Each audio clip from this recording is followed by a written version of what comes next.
Gracias por informarse con Delfino.cr. Ingrese a delfino.cr/inclinada, suscríbase para disfrutar de todos nuestros servicios con una cuenta Delfino Más. Delfino.cr. ¿Cómo vamos a meter al ratón a cuidar el queso? Al presidente no le gusta, lo trata de chop suey. Ay, por favor, llamen a sus compañeros, están tomando café o bocadillos, felices de la vida. A mí también me quiere mucho la gente. Cuando están en contra, entonces somos personas que no tenemos necesidades. Cuando están en contra, somos unos corruptos. Qué bueno, voy a tomar café en mi casa tranquila. Parece un espíritu chocarrero, perdón. Esta nueva Asamblea Legislativa, incluyéndome por supuesto, será otra decepción más para la ciudadanía. Delfino.cr presenta Curul en llamas, cubriendo y sufriendo la Asamblea Legislativa, porque alguien tiene que hacerlo. Hola queridos suscriptores de Delfino.cr, bienvenidos a un nuevo programa de Curul en Llamas, el podcast semanal donde les comentamos los temas más relevantes e irrelevantes de la Asamblea Legislativa. Les saluda Luis Madrigal desde el 13 de octubre del 2023, como siempre en compañía de May. Espero que todas y todos estén muy bien. Los temas para esta semana: vamos a hablar del conflicto y cómo ha evolucionado el tema de Luz Mari contra los separatistas. Después vamos a hablar de quiénes son las bancadas y las personas más disidentes dentro de sus fracciones en el Congreso Legislativo. También sobre la comparecencia de la ministra de Ciencia, Innovación, Tecnología y Telecomunicaciones en la Comisión de Asuntos Internacionales sobre el tema 5G y el conflicto internacional que casi desata esta señora. Bueno, al parecer lo está desatando, pero sí. Así como de una fallida reforma constitucional que se cayó en la sala cuarta y los proyectos aprobados esta semana, varios con errores identificados de último minuto o inclusive después de su aprobación. Pero bueno, empecemos por el principio. Luz Mari y los separatistas. El lunes de esta semana, el Partido Progreso Social Democrático convocó a una conferencia de prensa en la cual iban a anunciar quiénes iban a ser las personas y los cantones en los cuales iban a presentar para las elecciones municipales. Sin embargo, a nadie le importa ese tema, por supuesto, pero lo que sí fue importante es que en esa conferencia de prensa se dio a conocer que el partido acordó dar por separados a ¿cómo se llama? A los 9 congresistas que en una conferencia de prensa de presentación del partido de aquí Costa Rica Manda dijeron que iban a apoyar a esa agrupación en las venideras elecciones municipales. Aquí hay algo... Lo que nosotros llamamos los separatistas. Ajá, aquí hay algo que tiene molesto a nuestro querido jefe Diego, y es lo timoratos que son. Todos los actores involucrados en esto, y esto también va por el tema del Tribunal Supremo de Elecciones. Por lo siguiente, en la conferencia de prensa vamos a ver qué es lo que dice doña Luz Mari y el secretario general. Dice lo siguiente: dimos por aceptada su renuncia tácita. Ya hay falta de contundencia. Ahí abre margen de pelea, porque vamos a ver, cuando nosotros publicamos la noticia de la resolución del Tribunal Supremo de Elecciones, de la opinión que emitió el Tribunal Supremo de Elecciones sobre cómo los partidos podían sancionar la doble militancia, el tribunal fue muy claro. Si hay elementos que hacen evidente que esa persona ya no tiene afinidad partidaria con el partido en el que está actualmente, no necesita un debido proceso.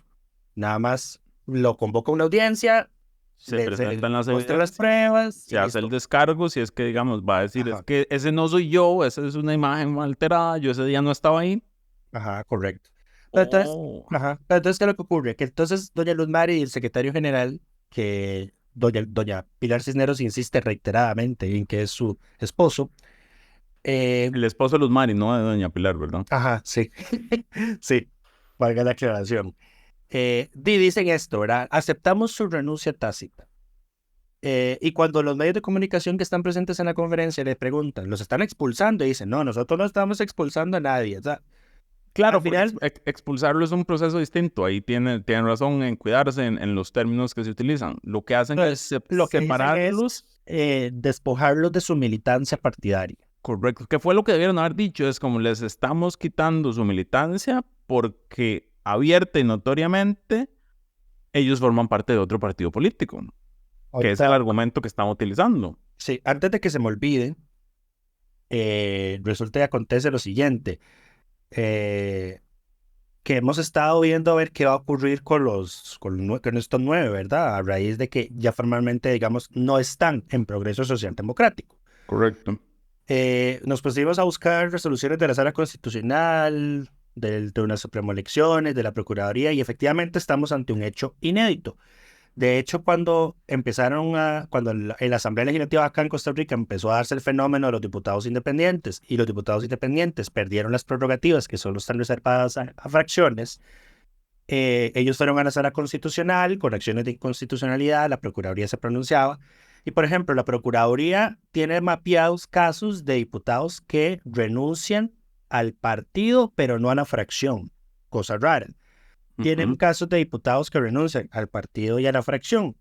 Y también, digamos, esto no ha ocurrido, pero ellos hablaron de la eventualidad de lo que ocurriría si un partido desaparece actualmente y tiene diputados electos en la Asamblea Legislativa.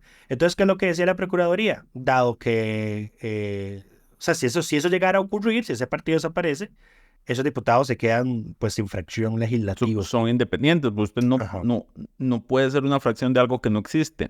Correcto.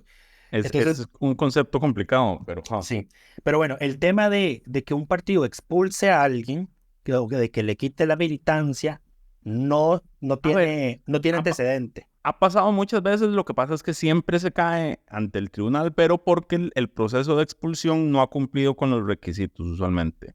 O sea, hay varios partidos que históricamente han expulsado militantes, pero que son congresistas, digamos, ellos han interpuesto recursos de amparo electorales y les dan la razón y les dicen que lo tienen.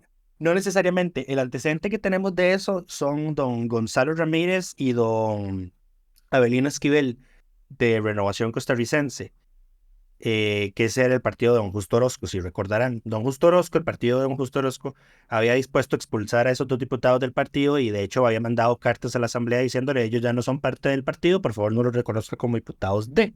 Ellos metieron un amparo, pero el Tribunal Supremo de Elecciones resulta que acontece que tardó tanto en resolver el tema que la tendencia de Gonzalo y de Avelino lograron hacerse con el poder del partido, cambiaron la estructura interna, el comité ejecutivo y toda esta cosa. Entonces, pero el tribunal ya dijo, bueno, voy a revisar el caso, vio que cambió la estructura del partido y les mandó a preguntar a ellos, ¿todavía mantienen en pie el amparo? Y los más no respondieron. Entonces el tribunal archivó el caso sin entrar a analizarlo por el fondo. Correcto, pero hay un antecedente porque fue cuando echaron a Gerardo Trejos de Fuerza Democrática. Uy, eso no lo tengo mapeado. Y eso fue en 94-98 y en ese caso fue la sala la que dijo que no lo podían echar por no haber cumplido con el procedimiento. Ok. Exacto. Pero, de nuevo, el amparo sucede tan rápido que en ese momento la asamblea ni siquiera tiene que decidir si es o no parte de la fracción. Ajá. Pues bueno, eso fue lo que acordó Progreso. Luego, ese mismo día, unas horitas después... Tiene una patética, voy a decirlo así con todas las palabras, patética conferencia de prensa, donde hicieron un arroz con mango para decir que ellos nadie los echa, pero que si los echa todo bien, porque ellos siempre van a ser la fracción oficialista, pero que no los pueden echar y no los van a echar, pero que seguiremos y prevaleceremos. De hecho, se crearon una página de Facebook llamada Diputados Progreso. Correcto, lo cual fue muy gracioso, porque eso sucedió minutos después de que los habían separado. Sí. Y llegaron a hablar incoherencias, porque llegaron a hablar del debido proceso, cuando ya dijimos que en estos casos de doble militancia no aplica. Llegaron a hablar de que Pilar llegó a decir que el reglamento del partido interno no prohíbe la doble militancia, cuando eso es jurisprudencia digamos, es legislación nacional y jurisprudencia del Tribunal Supremo de Elecciones la que dice que no puede existir doble militancia. Fue un caos, fue un caos. Sí, muy patético, honestamente. O sea, se niegan a entender que esto es un... el propio tribunal...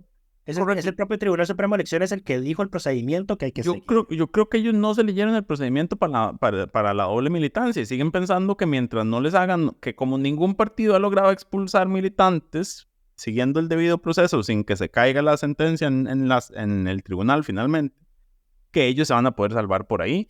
Y yo no estoy seguro que ese sea el caso. Ahora, ¿cuál es el problema?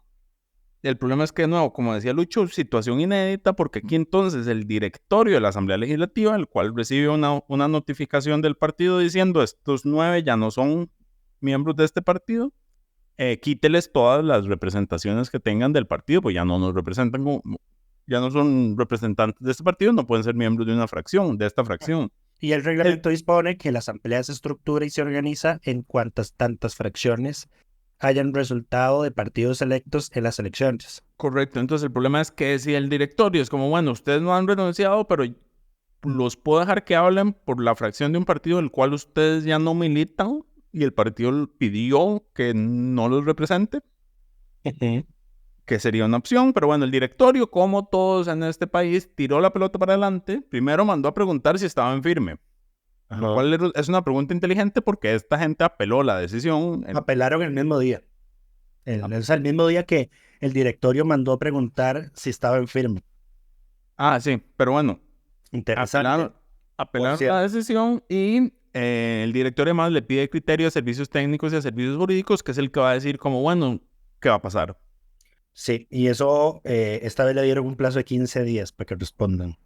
Así que por lo menos al menos en lo que queda de este mes, seguiremos viendo a los separatistas hablando a nombre de Progreso Social Democrático. Ah, bueno, pero la cosa no queda ahí. Y es que a ver, no solo es el tema de la patética conferencia que se hizo, sino que además andan pidiendo cacao ahora. Porque no solo además apelaron la expulsión, sino que además le pidieron al comité de ética. Al Tribunal de Ética de Progreso que sanciona a Luz Mari por el voto que dio a favor del resecho. Lo cual no tiene sentido porque los partidos no pueden vincular las votaciones, no pueden, ¿cómo se dice?, sancionar como vota un congresista en el plenario. Correcto. Porque sería coaccionar el voto y eso está prohibido en este país.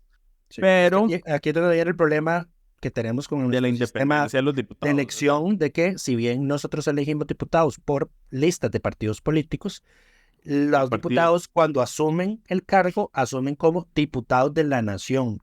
Correcto. Entonces, por eso no estamos discutiendo aquí si van a perder o no sus curules. Eso está claro de que no eso no va a pasar. Sí, eso no va a pasar. Les pueden quitar. Son de ellos.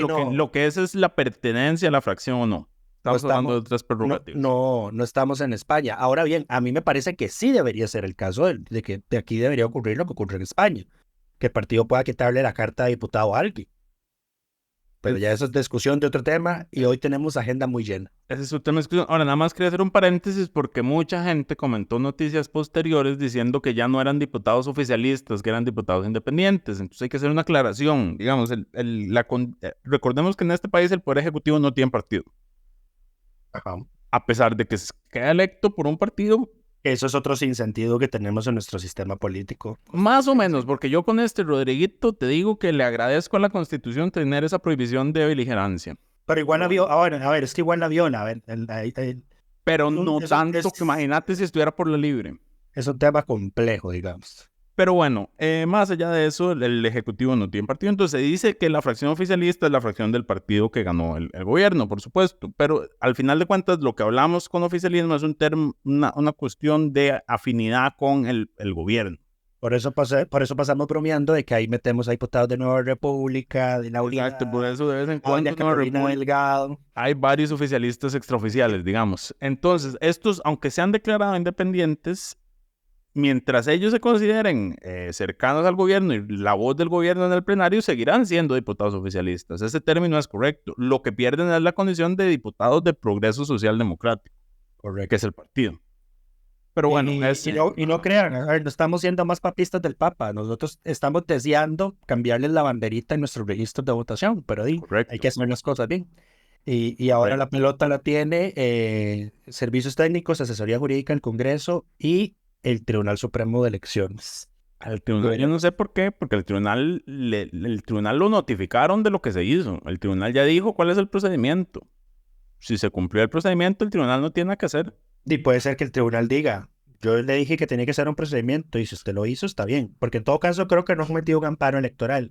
En ese caso... Porque además el tribunal ni siquiera lleva listas de militancia. Ajá. Y por eso fue que el tribunal dijo, bueno, como no tenemos esas listas, además de que los partidos no pueden tenerlas públicas porque es prohibido, haga este procedimiento. Pero bueno, pasemos al siguiente tema que se deriva del primero, y es que en esa patética conferencia de prensa, a ver, donde se veía que los agarraron, no sé cómo, pero se veían como si lo hubieran narrado por sorpresa, como que nunca se hubieran esperado que esto iba a pasar. Pero bueno, la diputada Pilar Cisneros dijo, en medio de su alterado estado emocional, que Luz Mari Alpizar era la diputada más disidente porque tenía 45 votaciones en contra de la posición de su bancada y que retaba a los medios de comunicación a que encontraran un solo congresista de cualquier otro partido que tuviera más votaciones disidentes que doña Luz Mari. Sí. A lo cual, por supuesto, nos lo tomamos como un reto personal. Sí, May se puso a sacar los datos. A ver, aquí vamos a hacer un pequeño insight de qué fue lo que pasó ese miércoles que publicamos esa nota. A veces los miércoles son muy lentos en la asamblea y no hay material de relevancia que publicar y a mí no me gusta. Uno, no me gusta no publicar el reporte de barra de prensa, aunque no haya pasado nada. Y dos, no me gusta publicar un reporte con un tema banal. Así que May ya había... Recuerden que nosotros tenemos una base de datos de votaciones desde el 1 de mayo del 2018, que obviamente la venimos actualizando con este actual congreso.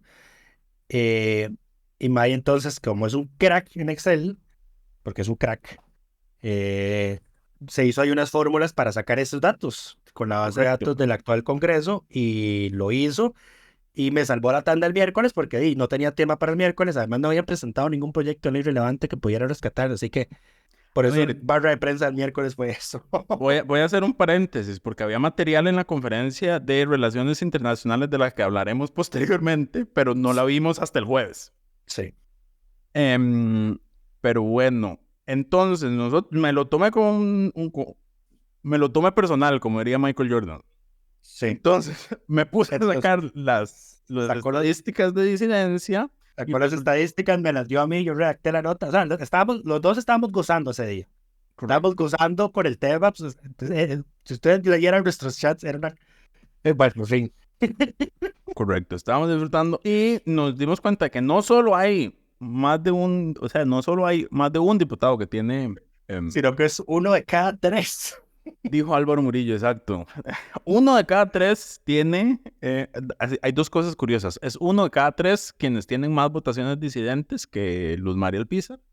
Y lo otro curioso es que esos 19 son toda la fracción de Liberación Nacional.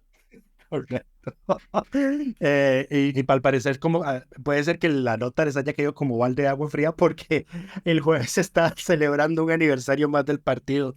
Así que fue un toque complejo. ¿Cómo se llama esto? Verlo. Sí, porque además esa hora salió el miércoles en la noche. El jueves estaban en redes y ellos celebrando el partido, la fracción, no sé qué. La más disidente. Sí. Exacto. Sí. Pero bueno, a ver. Pero que hay algo que yo tengo que rescatarle a Liberación, a diferencia de lo que ha hecho el bloque disidente de Progreso. Es que yo en los más de 10 años que tengo de dar cobertura a la Asamblea Legislativa de Liberación siempre ha sido muy respetuosa de las diferencias a lo interno de su fracción. Siempre. Inclusive cuando se viole en los pocos casos en los que se hace una reunión de fracción y se da línea de fracción. Ajá. Ajá. Aún así, ¿cómo se llama esto? Ellos son muy respetuosos de eso, a diferencia de la acera del frente. Y no, eso era lo que tenía que decir de Liberación. Correcto. Ahora, ¿quiénes fueron los más disidentes? Y aquí hay que hacer un paréntesis para explicar qué fue lo que hicimos, porque entonces como doña Pilar nos dijo, busquen a alguien que tenga más disidencia, fue como, está bien, busquémoslo. Entonces, para cada bancada, para cada votación, se saca cuál fue la posición mayoritaria de la bancada, de forma democrática, lo cual, digamos que puede ser... no lo que todo el mundo entiende por disidencias, pero bueno, nosotros aplicamos el principio democrático, cómo votó la mayoría de la fracción. Si no hubo mayoría, está en una categoría aparte, y entonces esa votación no cuenta dentro de las disidencias, sino que va dentro de la votación sin sin mayoría, entonces hay 4 opciones. Las personas en cada votación pueden votar con la fracción de forma disidente, pueden estar ausentes o puede que fuera una votación sin mayoría. Correcto. Y eso es paréntesis. Aquí también están todas las votaciones que sufrimos con el proyecto de Crimen organizado, 4 de crimen organizado, entiéndase las 600 mociones de Carolina Delgado. Y las 800 de 4-3. Y las 800 de 4-3. Entonces, esas 1200 votaciones le meten volumen a la cantidad final. Y también están las mociones de reiteración al proyecto de generadores eléctricos. Y varias reiteraciones que hay. Tiene secuestrado plenario. Entonces, lo que pasa es que la disidencia de liberación se da porque en el proyecto de jornadas 4-3 específicamente hay 2 bloques de congresistas, los cuales, digamos... Liberación está dividido en ese proyecto. Correcto. Entonces, lo que pasaba era que también hay un montón de ausencias en esas votaciones. Lucho incluso sacó una lista de quiénes fueron los más ausentes de ese proceso. Sí. Entonces, dependiendo de quiénes estaban, había uno de los 2 bloques que tenía mayoría y entonces esa la tomamos como la posición del partido. Pero entonces eso varía. Entonces, no siempre es... digamos, dependiendo del quórum del momento, entonces la mayoría varió. Entonces no es como que la jefatura de fracción marcó la posición del partido y si se salieron de esa posición contaba como disidencia. No, aquí es el principio democrático de cómo votó la mayoría de los presentes. Porque se supone que así fue como se adoptó la decisión, ¿verdad? Pues se supone que hay una mayoría, digamos. A ver, cada moción es individual y puede ser que el partido cambie. Correcto. En una posición concreta. Ahora, aquí estamos hablando de un montón de mociones repetitivas de doña Carolina y de jornadas 4-3, que eso fue lo que generó la diferencia en Liberación Nacional, aunque también sacamos la estadística de lo que nosotros llamamos votaciones significativas. Excluimos esas mociones. Exacto, que en ese caso, digamos, pasamos de 2.200 votaciones a 850 más o menos. Y aquí también en la significativa sigue siendo Liberación Nacional quien tiene más congresistas disidentes, pero en menor cantidad. En este caso son 6 quienes tienen más disidencias que los María Alpizar, que está doña Dinora Barquero, doña Montserrat Ruiz, Francisco Nicolás, Carolina Delgado, Catherine Moreira, Dani Vargas y Rosaura Méndez, que está empatada con Luz Mari. El otro dato que mucha gente señaló fue que más allá de las disidencias les preocupaban algunas ausencias. Porque hay algunos congresistas que nunca están presentes. Sí, ya hay un diputado que ha faltado más de la mitad de las votaciones que tenemos registradas desde que asumieron el cargo. De eso vamos a sacar un reportaje posteriormente y para sacar bien la lista. El próximo miércoles que no haya nada. A la putica, ok. Contactar a esos diputados y a sus jefaturas de fracción para ver qué descargo dan. Aunque no me sorprendería que una de las jefaturas esté precisamente en esa condición que estoy mencionando, pero bueno. Tendría que revisar. Pero bueno, en fin, al final... Sí, estoy hablando de Fabricio Alvarado. Sí, por bancadas quedaron, digamos, en votaciones significativas, omitiendo las otras, y la gente asume, digamos, porque la asamblea se pasa peleando y agarrada los pelos tanto que la gente asume que nunca hay consensos. Ajá. Y de hecho, sacamos hace poco el dato de votaciones y en esta asamblea legislativa, en primeros y segundos debates, el nivel de aprobación, o sea, de leyes de forma unánime es superior al 80%. Correcto. O sea, más de 4 de cada 5 votaciones son unánimes en la Asamblea Legislativa. En la pasada Asamblea Legislativa el número era un poco más bajo, pero tampoco tanto. Estamos hablando de 77% primer debate, 78% segundo debate. Así que eso de que se pelean mucho es en proyectos específicos. En la mayoría de los temas, como todo requiere negociación, se llegan a acuerdos para que usted me apruebe el mío, yo le apruebo el suyo y las varas salen de forma unánime en su mayoría. Y entienden además que a veces esos pleitos son pura pose politiquera. Correcto, decía Carlos Ricardo Benavides que en la Asamblea Legislativa se hacen enemigos de mentiras y amistades de verdad. Ajá. Para señalar que mucho es pose y mucho es acto. De hecho los exdiputados pasan reuniéndose cada rato de todas las bancadas distintas, líneas ideológicas diferentes. Se pasan reuniendo, pues, a socializar y toda la cosa. No es que se detesten, pues. Sí, no, creo que a veces los detestamos más nosotros que ellos entre ellos. Pero bueno, Sí. eso es otro tema. Entonces, ¿cómo quedaron las bancadas? Bueno, Liberación Nacional, 3% de disidencias, o sea, es casi que insignificante lo que estamos hablando. Progreso Social Democrático, 1.43%, los demás tienen disidencias por debajo del 1%. Entonces aquí son bloques muy estables en realidad los partidos a pesar de todo, aunque, y esto es algo importante, aquí no estamos tomando en cuenta que muchos diputados lo que hacen es irse para no votar en contra de su fracción. Correcto. Entonces ahí las ausencias también juegan. Pero bueno. Por ejemplo, Pilar Cisneros se salió de las votaciones del proyecto de ley de hijos e hijas de la patria de Luz María Alpizar esta semana. Correcto. Muy interesante porque Pilar Cisneros tuvo 7 votaciones disidentes. Y yo dije, esta señora tiene tantos problemas mentales, de estabilidad, digamos, que cualquier cosa la altera, que voy a ir a revisar a las actas de esas votaciones para estar seguro de que no hay ningún error, porque nos va a preguntar por este tema. Al final no nos preguntó por esas 7 disidencias, fueron otros congresistas quienes se vieron personalmente afectados por nuestra estadística, a los cuales les mando un lamento mucho que la data destruya tu realidad. Pero bueno. Pero bueno, los datos no mienten y nosotros procuramos siempre tener esos datos pues lo más correctos posibles, ¿verdad? Correcto. Y tengo que decir que particularmente en el caso de las mociones del 4.3, crimen organizado y generadores privados, ahí no hay posibilidad de que haya un error en los datos porque esas votaciones están extraídas directamente de las actas.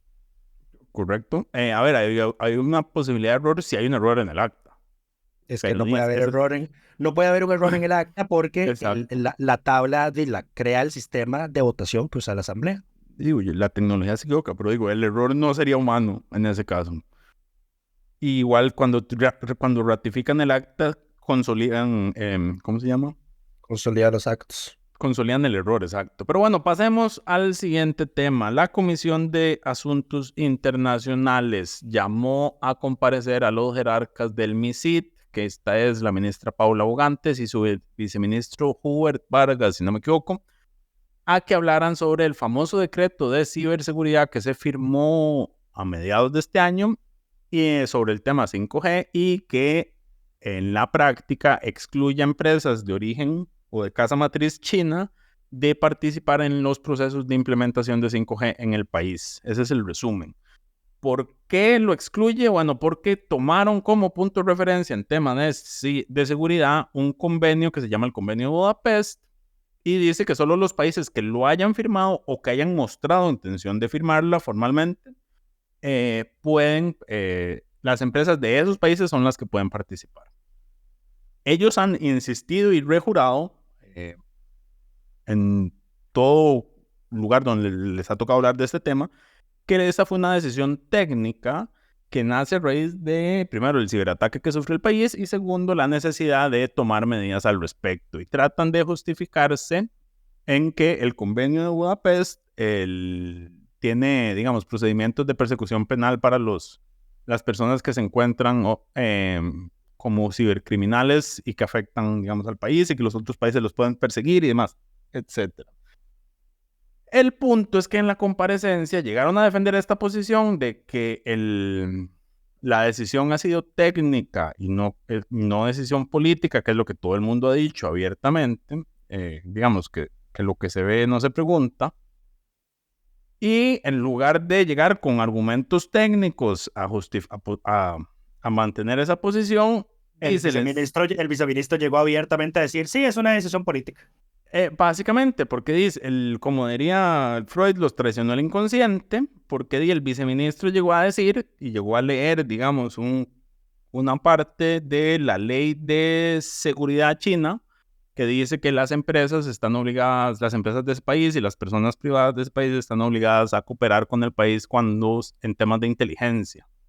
Entonces, eso él lo señaló como un aspecto preocupante y le dijo a la comisión, como esto es información que ustedes deberían tener para que entiendan nuestra posición, porque, hubo una discusión de, Estados Unidos, por ejemplo, firmó el convenio en Budapest, correcto, y aún así se ha sabido de casos donde ha espiado a otros países, O sea, firmar el convenio no lo impide de espiar a otros países. Es que el espionaje solo en varos y lo hace China. Exacto. Entonces, Que lo diga Estados Unidos, Israel, Reino Unido. el ministro dijo, y voy a citar para no cometer errores, pero dijo, yo entiendo que se dice que hay otros países que han espiado a otros, y eso será pues una situación geopolítica que requiere análisis. Pero hay países de estos que ustedes han indicado que no tienen una normativa así de sólida que le permite la intervención de una compañía por parte de un gobierno o un estado que es totalitario como China. Entonces, el uso de ese calificativo en actas, digamos, que queda por escrito y grabado, generó, por supuesto, la molestia de los diputados presentes, que dijeron básicamente como esta reunión no tiene sentido porque usted ya acaba de confirmar que el motivo por el cual se tomó el convenio de Budapest era para excluir a China de este proceso, y eso es una decisión política, no una decisión técnica. Serio. Correcto. Y además, bueno, incluso la diputada, ¿quién diría? Pero la diputada Sofía Guillén está diciendo como, pero es que bueno, defendiendo los tratados de libre comercio que ha firmado el país, ¿verdad? Pero ella decía, digamos, muy honestamente, decía como, yo en realidad mi bancada históricamente ha votado en contra de la mayoría de estos tratados de libre comercio, pero se han aprobado y son ley. Y firmamos hace 15 años uno con China cuando establecimos relaciones internacionales. Y entonces la ministra decidió, por supuesto, sacar su experiencia pasando por Cinde y por Comex y decir, cito de nuevo para evitar confusiones, yo soy la primera que aplaudiría en tener más empresas chinas invirtiendo en el país. Lamentablemente, esto es un tratado de libre comercio que se firmó hace poco más de 15 años y en el país cuento con una mano las inversiones chinas que han hecho. Y uso el mal ejemplo de la Ruta 32. Que irónicamente, China es un país reconocido mundialmente por ser muy hábil con lo que tiene que ver con infraestructura pasiva, pero bueno, Costa Rica lamentablemente es una excepción a esto. La señora casi dijo como préndanle fuego a las relaciones internacionales entre Costa Rica y China, básicamente. No puedo creer.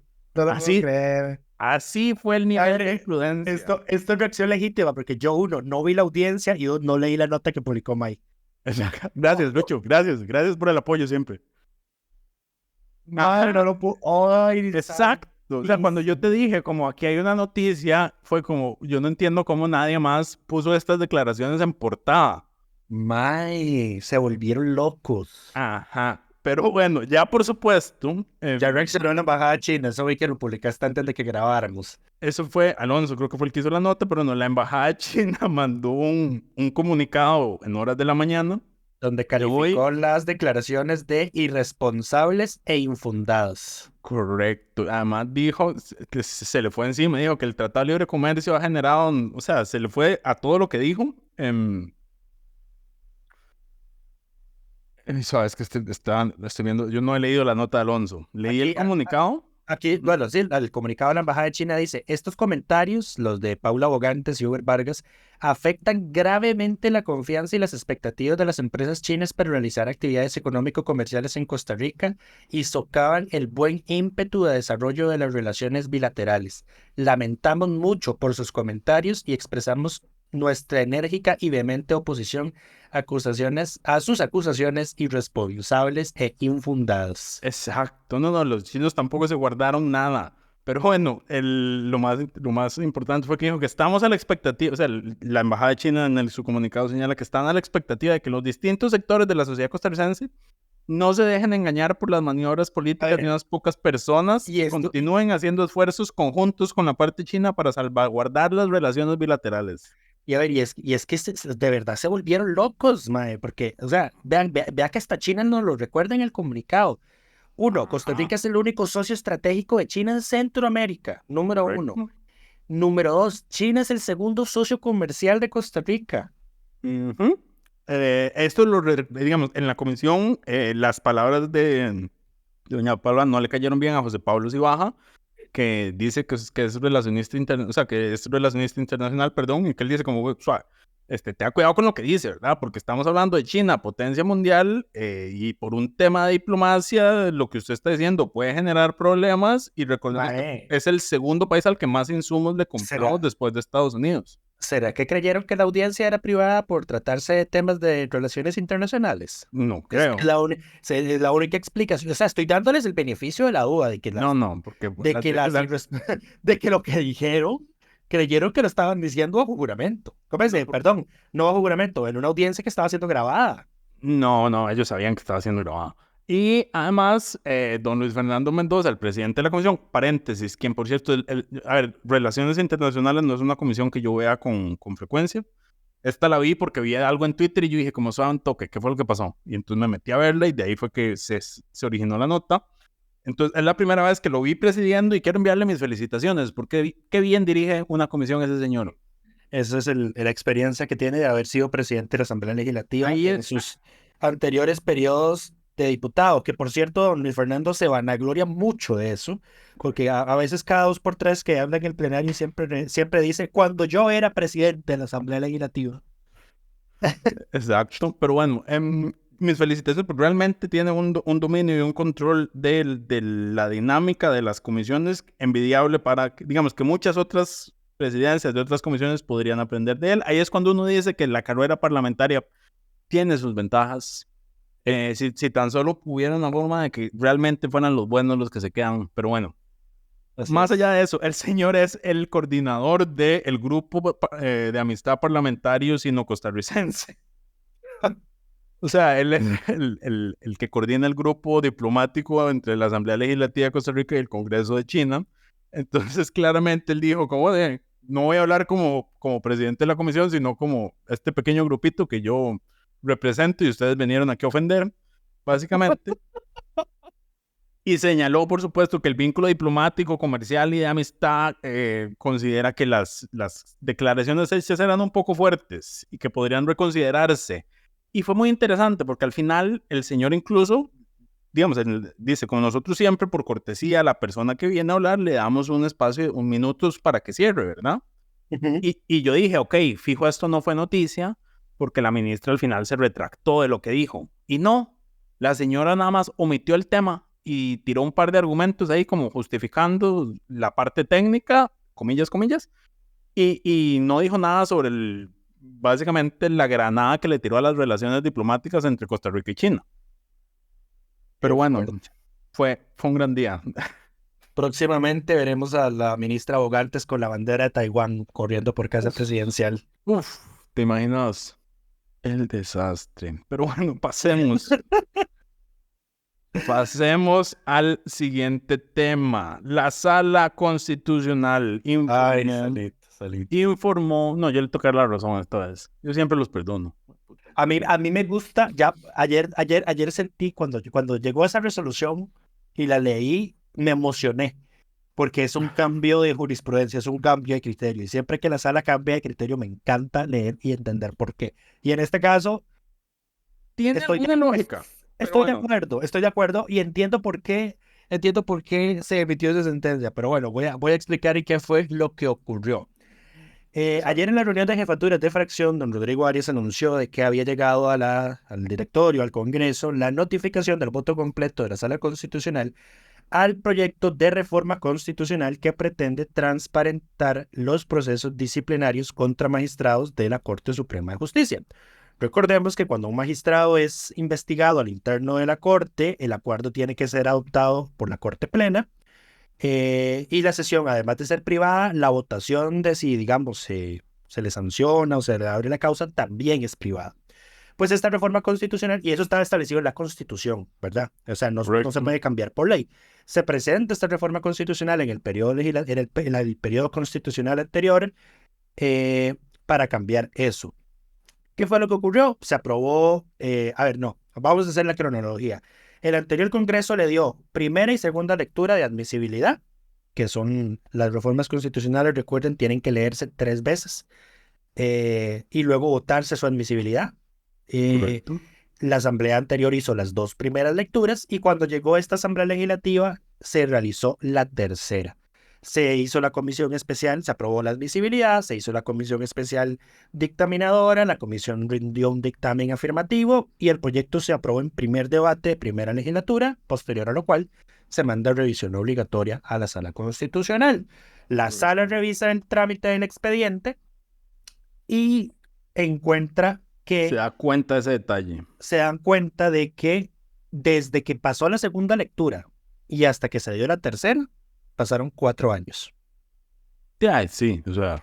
Entonces la Sala consideró, o sea, ya la Sala lo había visto en expedientes previos, pero no con esa cantidad de tiempo entre lecturas. A ver, y yo creo que más allá del tiempo, el tema es que cambia la Asamblea.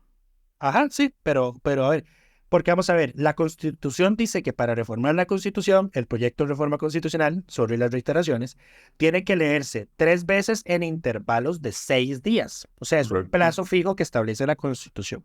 Sin embargo, la Sala ha dicho que ese plazo, que violentar ese plazo, o sea, que la reforma, para que eso sea aplicable, la reforma tendría que leerse siempre los miércoles. Pero ¿qué es lo que ocurre en la práctica legislativa? Que el miércoles la sesión es de 3 a 5, 1 hora menos, y el tiempo de control político es de 1 hora y media. Entonces solo quedan 30 minutos para hacer reformas constitucionales. Entonces nunca pasa nada porque a veces o la reforma es muy larga de leer o están haciendo uso de la palabra por otras reformas. Entonces, que no se cumple que no se cumple ese plazo de leerla todos los miércoles, 3 miércoles consecutivos, la Sala no lo ha considerado inconstitucional. Y de hecho, hay reformas que en las que ha habido, obviamente, esa diferencia de tiempo. Más recientemente, la del agua como derecho humano, la de la reducción de la primera y segunda ronda electoral, la que cambió los periodos de sesiones ordinarias y extraordinarias. Todos esos no se respetaron los 6 días máximos, digamos, según el texto, la literalidad del texto de la Constitución. Pero bueno, la Sala dice, no lo considero inconstitucional porque la lógica de ese plazo es que haya una lectura pausada, reposada, de la proposición. Que no se sin embargo, sin embargo, tampoco se pasen de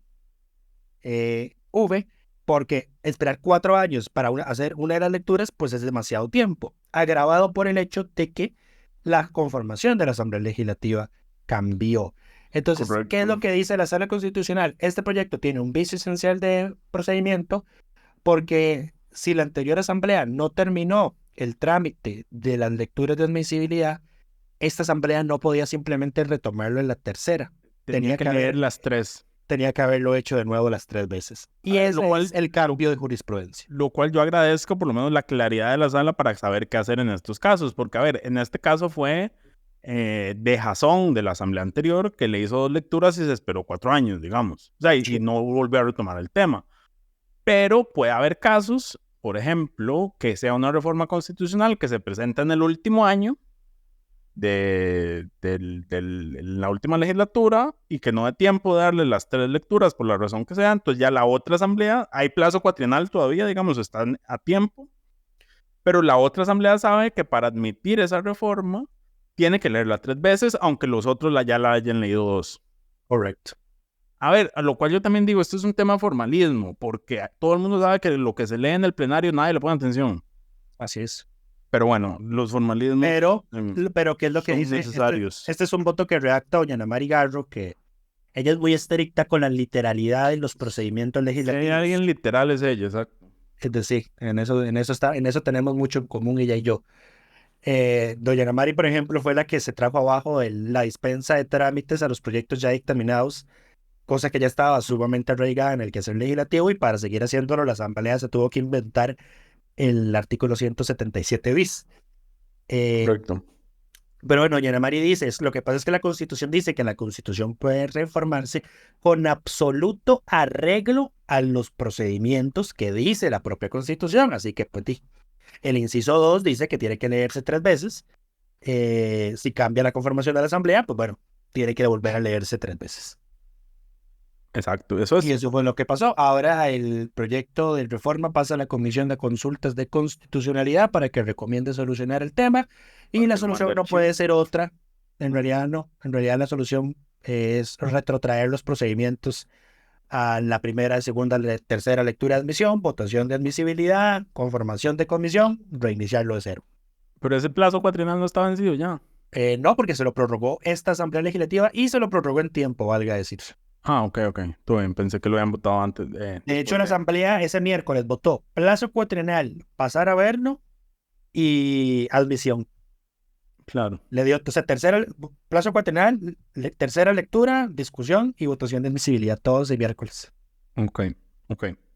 Ajá. Pero bueno, pasemos al último tema, que es también un tema relativamente delicado.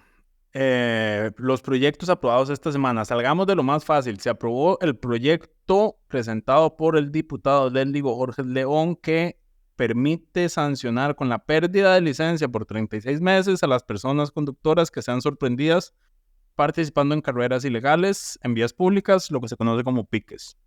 Correcto. Básicamente aumenta la sanción.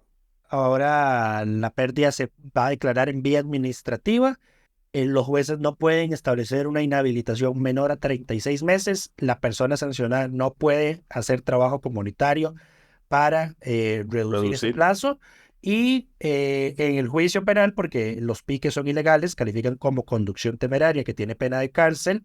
Ahí sí se establece que la persona puede convertir la sanción en años a una multa pecuniaria, como ya está establecido ya en la ley de tránsito. Claro, aquí el tema es pasarlo por la vía administrativa para que sea más rápido. Correcto. Porque por ser conducción temeraria, y eso es un proceso judicial que te lleva años, mientras los cuales usted puede seguir manejando ahí. Así es. Entonces, bueno, don Leslie, nuestro diputado de la semana por este proyecto, que fue uno de los primeros que él presentó, si no me equivoco, de sus primeras iniciativas de fondo. Pero bueno, el otro proyecto que no se aprobó esta semana, sino que fue retrotraído, tenía que ver con el tema del pago del OIJ, el pago del impuesto al valor agregado por parte del OIJ, que ya había recibido primer debate, y alguien les dijo, hey, suave, están cometiendo un error.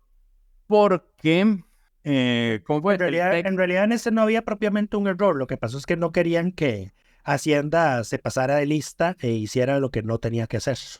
A ver, si hay un error. No. Que dice, agregamos un nuevo inciso y ese inciso repite el número de un inciso que ya existe.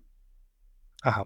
Entonces, claramente Hacienda en su interpretación puede decir como, bueno, este nuevo inciso se vuela el inciso anterior que era exoneración de otra cosa.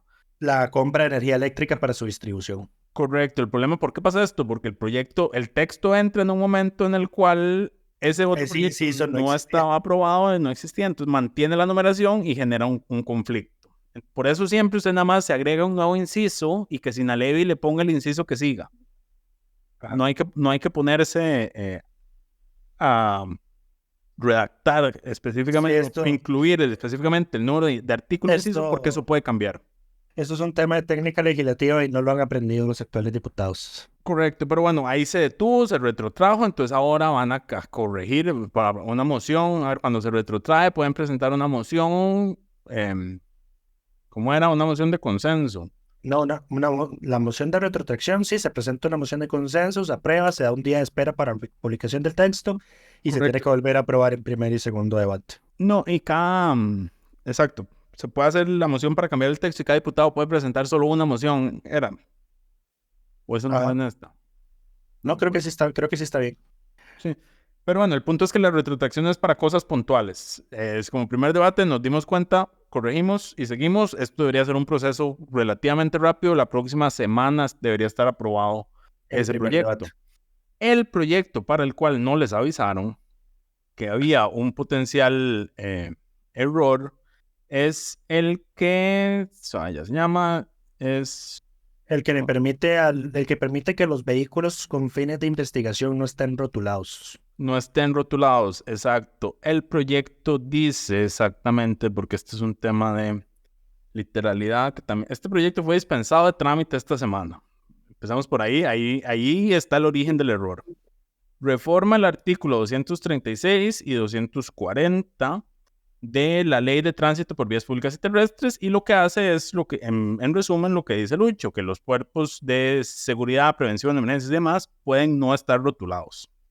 Y sus fines son de investigación, por ejemplo. Correcto. El problema es que este proyecto se presentó antes de que la anterior Asamblea Legislativa aprobara otro proyecto de don Pablo Heriberto Abarca, que se aprobó en octubre del 2021, el cual incluía un segundo párrafo de ese mismo artículo que autoriza a las instituciones de seguridad que están en el párrafo indicado a que soliciten la desinscripción de los vehículos ante el Registro Nacional, para que no pase lo que Lucho decía, que pasó con el caso de los oficiales del OIJ que fueron atacados por criminales en una investigación y que uno falleció lamentablemente.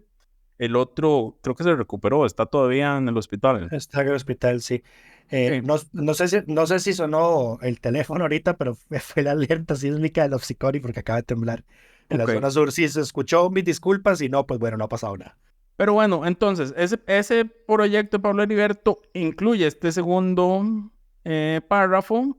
Y el proyecto que aprobaron esta semana, en lugar de decir se reforma el párrafo primero del artículo 240, o en lugar de meter, digamos, esto hay dos formas de hacerlo. Usted dice se reforma el primer párrafo, y entonces el resto del texto del articulado queda igual, o cuando mete la reforma, mete los dos, el párrafo que quiere que se quede como está, y el párrafo que quiere cambiar, de forma tal que evita cualquier confusión.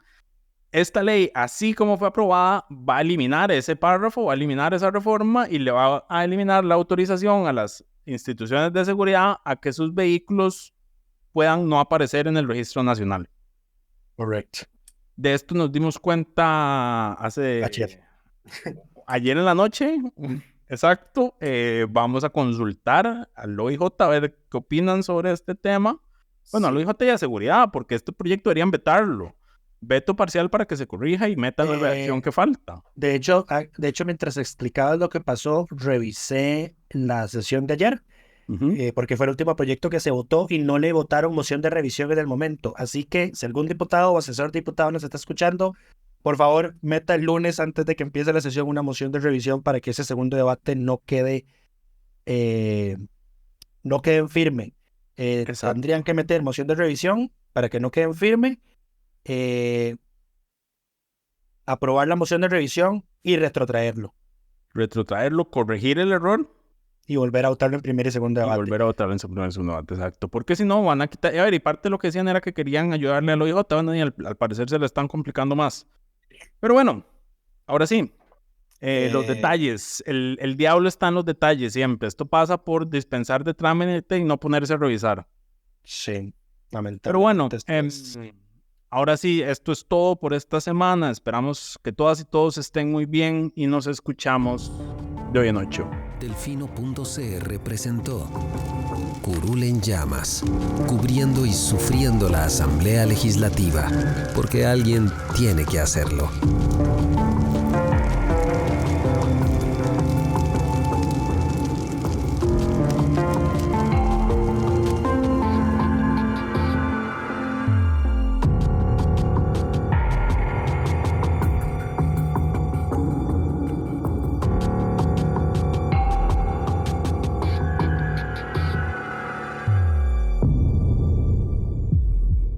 Gracias por informarse con Delfino.cr. Ingrese a Delfino.cr/inclinada, suscríbase para disfrutar de todos nuestros servicios con una cuenta Delfino Más. Delfino.cr